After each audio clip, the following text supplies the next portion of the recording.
How it is, bro? It's the Bareback Barbarians podcast up in this piece doing what we do. Bareback Barbarians podcast up in this piece doing what we do. What's going on, folks? It's Mo Genie, baby. And we got some serious news here.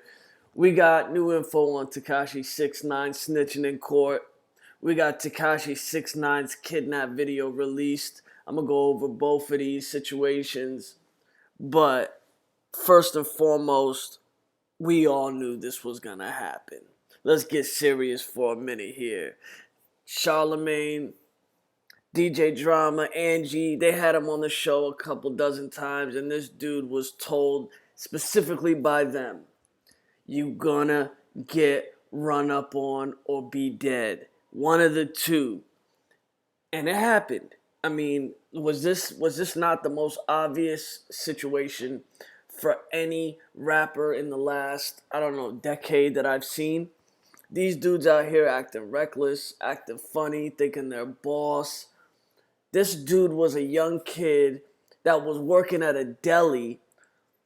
Treyway, whatever the associates, came to him, asked him if he wanted to be a rapper. He decides, yeah, I'll give it a go. This kid didn't live the life. He wasn't from the streets. He was none of that. So what do y'all expect when he goes into court and snitches? Did they think that they weren't going to see him snitch? This is tomfoolery, all right? I want to go back to an interview that Charlamagne and the Breakfast Club had with this kid in December 2018. I'm going to break this down. I'm going to go back over it. Take a listen. Damn, man. Made it. I was supposed to make it yesterday. The snow. Because you got pulled over. Yeah. Yeah, the hip-hop cops was harassing you. I'm sure that's happening a lot more lately, huh? Yeah, you know. You don't think you're bringing that on yourself, though? Nah, I don't. Shout out hip-hop police, man. You know what I'm saying? Let's start from the beginning. I want to start from the beginning if you don't have to. What's the beginning? But can we, how do we get the name before we start, Tekashi? can you spit that gum out for me, please? Oh, she's the gun police. It's gonna sound bad on the mic. She's the gun police. Sorry. How'd you get the name Tekashi 6ix9ine? Let's start from there. Man, I think I don't want to start there. I want to start somewhere else. You want to jump right into it? I want to jump right into this shit. Oh, let's. Boom, right then and there. That tells you all you need to know. Drama specifically asked him, how does it start out for you? Where did you get your name from? Dude completely stops it, halts it, and doesn't even want to go on his backstory like a normal rapper would do, telling about their roots, what hood they came from, how they started rapping, you know what I mean? The come up story, the hard luck story. Oh, I grew up with my mom, single family, blah, blah, blah. This dude doesn't even want to talk about his beginnings. You know why? Because he got found out. He didn't want people to find out that he was a regular kid from a decent family or whatever, not the hood. He worked at a deli. He wasn't a gangster. He wasn't nowhere near gangsters. He never been with gangsters. He just lived in the hood, whatever it was, worked a normal, decent job, and got encountered by some dudes that just wanted to make him a rapper because of his looks, whatever, his style. He didn't even want to go into the caveat of how he got his name. All right? That's point number one. Let's keep going. You know what I'm saying? What you want to start with? Start with whatever you want to start. All right. Well, there's been a lot of issues, like we said, and you said the hip hop police have been bothering you. We've been seeing a lot of things with you online. Why are you causing all these problems for yourself, sir? I don't cause no problem, man. You know what I'm saying? I address them. That's me. I'm the hottest artist in the city. And I'm coming on here now. You know what I'm saying? So, You're not the hottest in the city, I'm the though. hottest in the city. Nah, you're not hotter than Cardi B. Now Cardi B doing her, you know what I'm saying? Cardi B is different. Shout out Cardi B. Cardi B, it's in a relationship, you know what I'm saying, with more publicity. What she got, the Bodak Yellow song? Yeah, number one record in the country. You know what I'm saying? 3 top 10s. 3 top 10s. On SNL next week. Nah, yeah, that's what I'm saying. I'm the hottest artist in the city. No, you're not. I'm definitely the hottest artist in the city. No. All right, but let's talk about the credentials and why you say that. Every song I put out makes Billboard Top 100. I don't get no cosigns. I don't got no G-Eazy cosign. I don't got no Offset cosign. You know what I'm saying? Where like I'm self-made. I started it. You know Cardi what I'm didn't saying? have that in the beginning though. She had her 2 mixtapes out, and then Bodak Yellow was a song by herself. That's why it was such a big deal when she was Bodak- number one. And she was the What'd first. you say? She had 2 what? 2 mixtapes.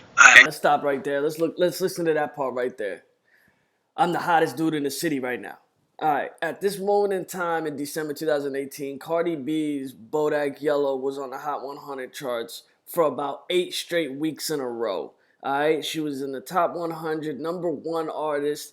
She was killing it. That song, y'all know how it was back in 2008, late 2018. It was all over the airwaves. It had already hit mainstream. You know what I mean? Dude right here was getting jealous. He was getting jealous because Drama and Charlamagne were putting it down to him that you are not the hottest dude in the city right now. Give Cardi B her respect. But this was the arrogance of this dude. You know what I mean? He thought he had street cred. He thought he had gangs behind him. And he was trying to stunt, you know what I mean, in front of everybody in the studio. Cardi B at that moment just blew up out of nowhere. She was on Love and Hip Hop. She did not have cosigns like he's talking about. She literally did that shit by herself. She dropped Bodak Yellow. Yes, it was a remake of another song, but still, she didn't have any big labels or anybody major behind her at that point, and he's trying to discredit all of that. Let's listen. Let's keep listening. My first project was top 5 Billboard debut. She debuted on Billboard, her mixtape. Her second mixtape. Her second, my first one. You know what I'm saying? It's not no competition. Like I said, shout out Cardi B. I'm the hottest artist in the city. You're supposed to feel that way though. You definitely That's supposed to I'm feel that supposed to. way. I know I am. And nobody gonna take that from me. That's why I feel like I'm most hated. You know what I'm saying? Everyone wants to come for me. How many people came for me? How many people? A lot. Why? Because I'm the hottest artist. And nobody ever gonna take it. You don't think telling people to suck your dick online got anything to do with it too? Nah, I tell niggas suck my dick every day. You know, my father used to always say, if you tell somebody to suck your dick, man, you got to be ready to either kill or die. And I'm ready to die, and I'm ready to kill. Jesus Christ, that's not what we want, Tekashi. Listen to me. My thing is... Another lie check right there. I'm ready to die. I know you not. As soon as you got in court, you started spilling the beans, you lying ass Bama. There it is, folks. The contradiction in it itself. I'm not gonna go deep into this interview anymore. The audacity, the shit talking, the arrogance of this dude talking about he's ready to die, he's ready to do this. Charlamagne checking him, telling him that, you know what I mean, going around telling dudes to do this and that, like you gonna get checked and it's gonna come hard. And he did. He got checked by the federal government, and them dudes don't play. And he's reaping what he sows right now. So let's get on to the kidnapping video part, all right? Because I think this is major to go to that determines why this dude finally got caught and how he had to snitch. There's no way he wasn't going to snitch, and anybody that thought he wasn't is a damn fool, all right? When the feds come for you, they got a 99% conviction rate. He's looking at 40 years. He ain't a gang member, never was a gang member. He never even got initiated in the correct way. All right, we'll talk about that in a bit.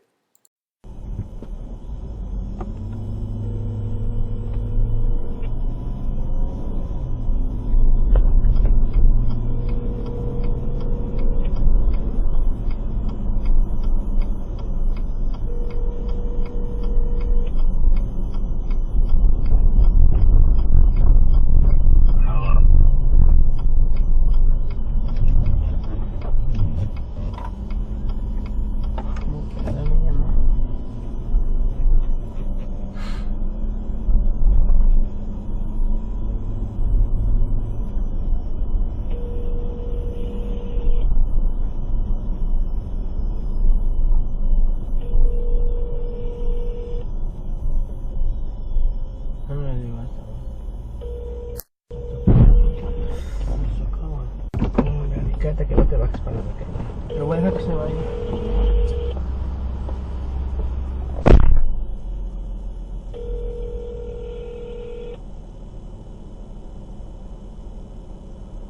Hello. You have reached.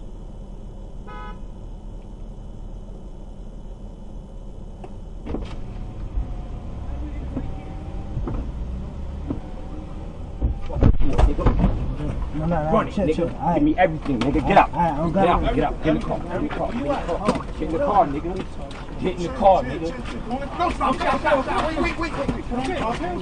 Chill. Where your man at? Move it back. Give me your money. Where your money at? Where your money at? Get in the car. All right, get in the car. We gonna shoot you. No, you just get in the car. Get in the car. Open it. Go ahead. Open the door. Let me open it. I'll give you everything. Get in the car. Get in it. That's what I'm doing. Get the fuck in here. Ain't nobody in here. Why you doing all that, man? I want to talk to you. About what? About what? Why you ain't holler at me? What you mean, shawty thing? Give me the phone. I'll try to call you, bro. I'll put that everything. So why ain't got your number? Because I asked for your number. They told me to change your number. I'll put that on my love, bro. I put that on my daughter's life, bro. Bugging those, son. Oh, you know I gave you Bugging, son. $25K. I always did right by you. Yeah, but why you do me like that, bro? I always put money in your pocket, bro. I'm scared, bro. I don't know. Things feel like yo, extortion this. Where the fuck is everything, man? I'm on the car. Get in the car with us, man. Bye, nigga. Bye. What's the phone? Give me the phone. Get out of here. You gonna talk to him. You gonna talk to him. Get in the car. All right. Get in the car. Get in the car.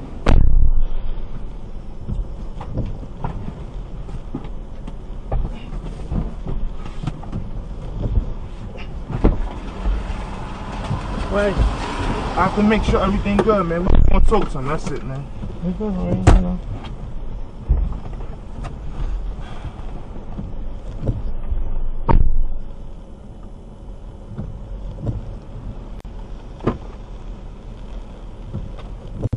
El sistema OnStar no está activado.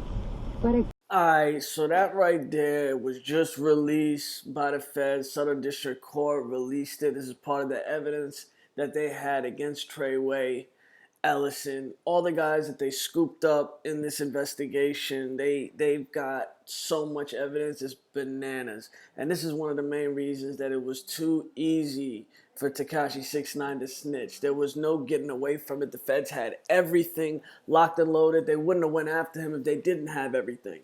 All right? This dude got kidnapped, and everything from this moment on was the demise and end of Treyway in this moment for me. These dudes was playing with fire. You know what I mean? You got this kid that was just trying to tell people to test him all over the city, and dudes started, they wanted to make their names out, and he got it. All right? The feds had all this information against Shotty. Shotty is basically the kingpin of this whole shit, and he was always going to get toppled down. Now, the other question is, when was Tekashi a part of any of these other extortion plots by these gang members? Let me take a look. We're going to cover is his testimony surrounding the kidnapping. Now, y'all just seen the video. Seems surreal. But let me read what he actually testified that goes along with the video. Now, he basically said, yo, check it out.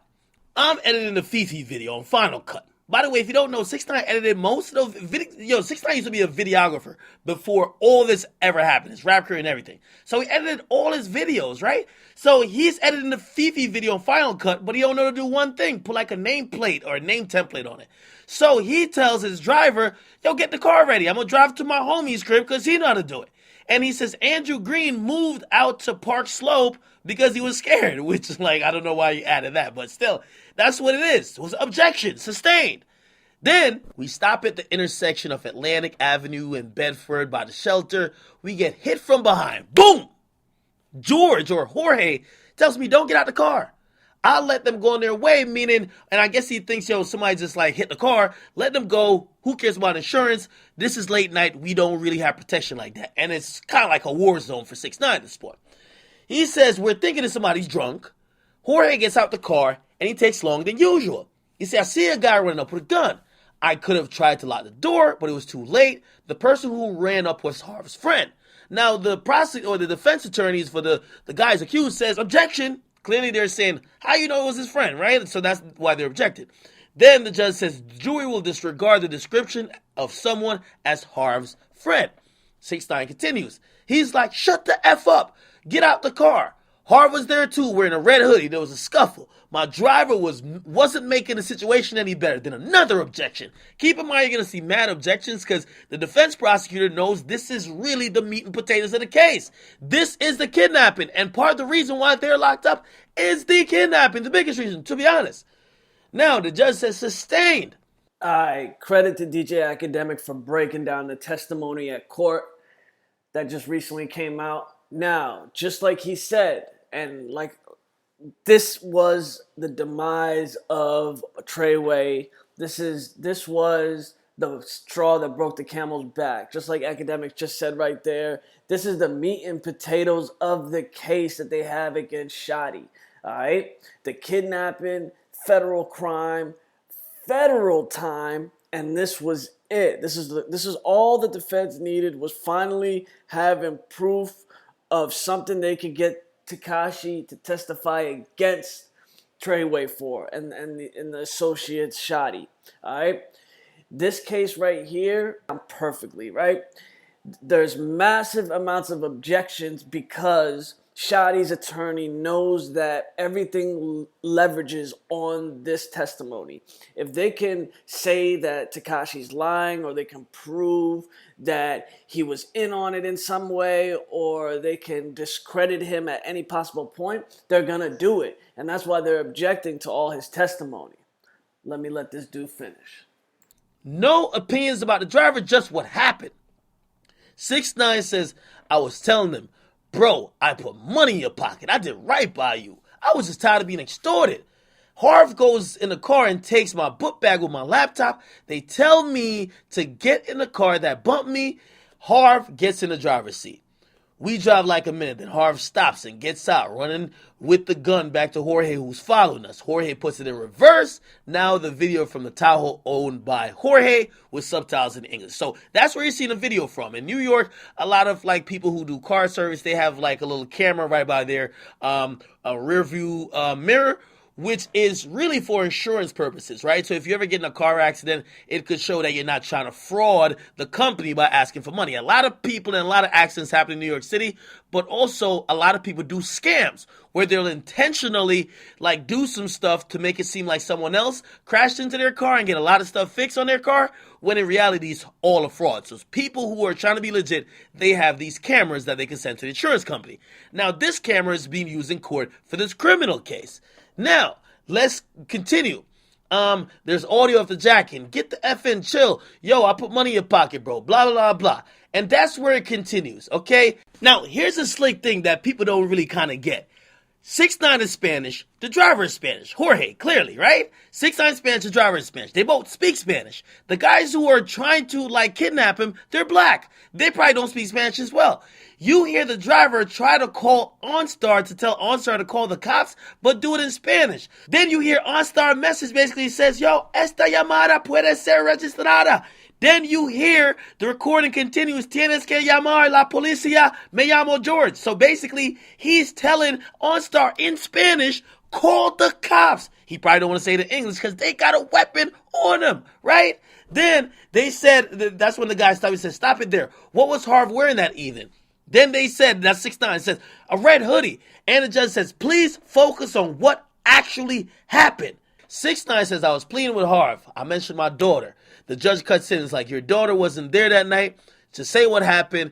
And the judge says, Mr. Longyear, which is the prosecutor, you may have to lead. This is, and then I guess 6ix9ine. All right, so right there we got bits of the rest of the testimony, and that was crazy. During the kidnapping, Jorge, the driver, tried to call OnStar, and he did it, in a slick type of way because the dudes that are robbing them were black. He called OnStar. He started talking to OnStar in the vehicle in Spanish to tell them to call the police, and you heard the rest. Now this is crazy because everything hinges on Tekashi's testimony in this situation. But at the end of the day, the reason I made this video is to tell y'all that this dude never, ever was gangsta. He never will be. And it was so obvious that he was going to come crashing down, right? We heard in the Breakfast Club interviews how they tried to warn him, how they tried to tell him what's up. This was eventually all going to happen. You know what I mean? This was just a dumb kid who didn't know what he was getting himself into and got caught up in the life, right? He got caught up in the life, liked the gangster lifestyle, and when the oven got hot, when that kitchen got hot, he wasn't ready to stay in it. You know what I mean? He didn't want to deal with the gangster lifestyle, but he wanted to be in the gangster lifestyle. All right? People should not be surprised that he testified. All right? This was always going to happen at the end of the day. And the feds were just chilling back, waiting to pop him. They were just sitting back, waiting for something stupid to happen. And this kidnapping, extortion situation was the perfect leverage they could get to drop it. And these dudes were reckless, and that's what it is. I'm going to talk about another part of this testimony as it continues day by day, as it breaks. I'll see you on the next one. Peace. How it is, bro. It's the Bareback Barbarians podcast up in this piece doing what we do. Uh-huh.